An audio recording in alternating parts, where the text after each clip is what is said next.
So you have to come up with Sí, sí, o si puedes en español. Well, I will prefer English, so maybe I can, yeah.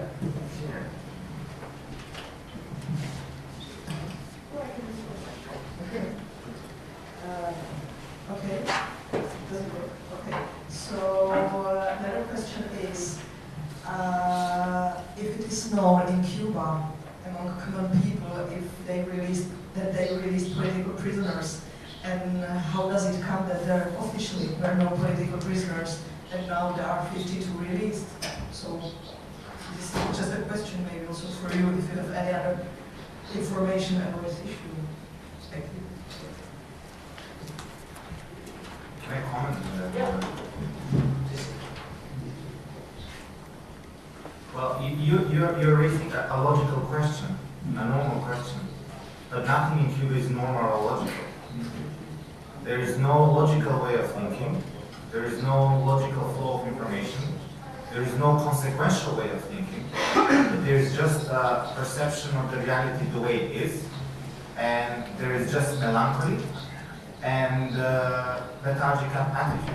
Even when you talk to normal people, nowadays it has changed from before. From 2003 to 2009, I realized there is a total change, because in the past nobody would talk. Now you go to the bar and the barman will tell you, oh yeah, I'm paid by the state, then it's horrible. Nobody pays nothing, I'm corrupted, I get money on the side. The government is bad, they don't give us anything. They are full of negative opinions, and then you say, so what are you going to do about it? Nothing. Well, then you ask them, why would, in a logical way of thinking is that the people are unhappy and they complain, then they're willing to undertake certain actions to change the things, to improve their lives. So, this is how it is, this is how it will be. There is no point for me to react.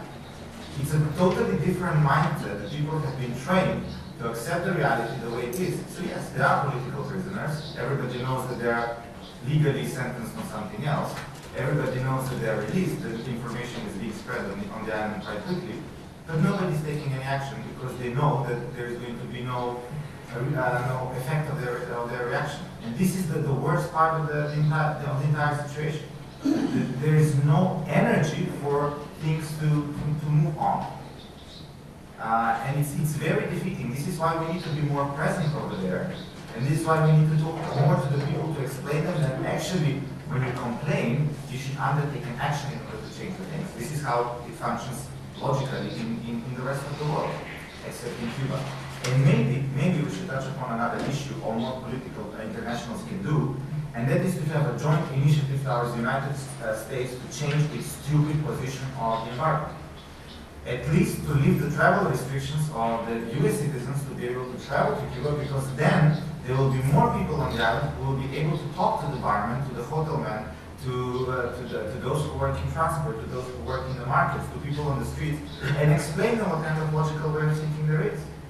But the United States is doing anything but helping the rest of the world in transforming Cuba.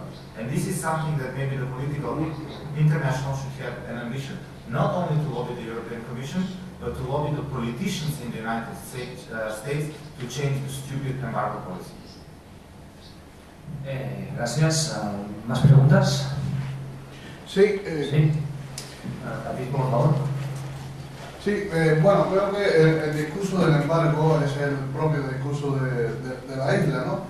Más bien, yo creo que la comunidad cubana en el exilio está creciendo y ahora con esta liberación aún más. Sería bueno pedirle al gobierno de Estados Unidos, por ejemplo, que expulse a Cuba de la firma que hizo del Pacto de los Derechos Civiles, que no se sabe, los cubanos por lo menos no nos explicamos cómo es posible que hayan aceptado que firmase Cuba el Pacto por los Derechos Civiles en las Naciones Unidas. Esa es una. La otra, ¿por qué no se hace un censo internacional de la cantidad de cubanos que hay fuera de Cuba? Que creo que con relación a la extensión del territorio es el exilio mayor que ha existido en la historia, con la proporción del territorio cubano me refiero. ¿Y por qué a ese exilio que está fuera de Cuba no se le hace unas elecciones a ver si está de acuerdo con que continúe el gobierno? Porque, por ejemplo, las Naciones Unidas tienen los cascos azules para intervenir cuando hay una guerra civil, pero no hay medidas preventivas para que esas cosas sucedan. Es decir, que Cuba está al punto de que suceda una guerra civil. ¿Por qué? Porque si los altos mandos del ejército deciden virar las armas contra el gobierno o contra el pueblo, se va a producir una guerra civil, porque la situación es desesperante. Entonces, ¿por qué no hay unas medidas preventivas por parte de... ¿sí? ¿Por qué no se piden unas medidas preventivas por parte de las organizaciones, ONG, las Naciones Unidas, etcétera, para prevenir que esto suceda, como ha venido sucediendo en tantos países en el mundo? Esa es una petición que hago yo como cubano en el exilio, y que creo que es de la mayoría de los cubanos que vamos al exilio, porque vemos más de 2,5 millones de cubanos fuera de Cuba. Eso es todo. Gracias. ¿Quieres responder? No.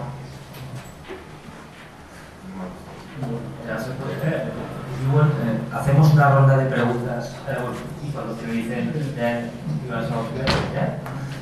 pues aquí hay una valla, voy a hablar. Hacemos preguntas breves, por favor, así todo el mundo podrá participar, y luego los ponentes irán respondiendo uno y irán tomando notas.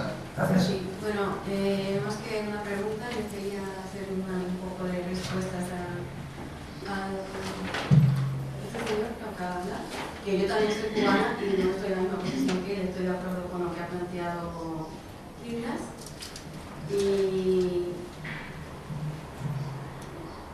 que un poco me explique si o después podemos hablar a ver cómo será esta guerra civil en Cuba, porque va en contra de todo lo que acaba de decir, que la gente no se posiciona.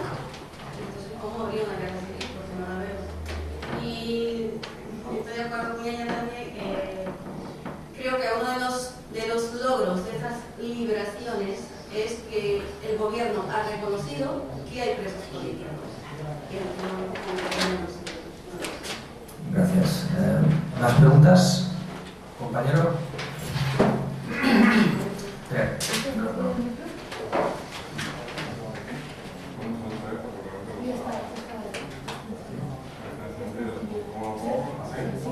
Jorge Cruz, de Rock to Out, aquí en Barcelona. La campaña lo que han explicado ellos de toda la campaña esta con relación a los presos políticos cubanos en los últimos tiempos realmente ha tenido una connotación mayor a partir del suicidio de Orlando Zapata Tamayo.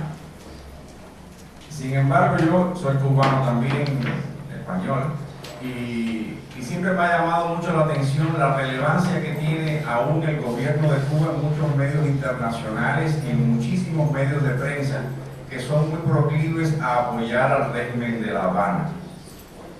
Cuando uno viene a una reunión de este tipo, donde supuestamente están los organismos que defienden los derechos humanos del ser como tal, me trae la pregunta, ¿por qué además de hacer la campaña por los presos políticos que existen en Cuba, no se hace una campaña que sería mucho más general e importante de desenmascarar al régimen de La Habana como un propulsor del robo de derechos humanos en otros tantos países donde ellos intervienen diariamente y durante ya muchos años?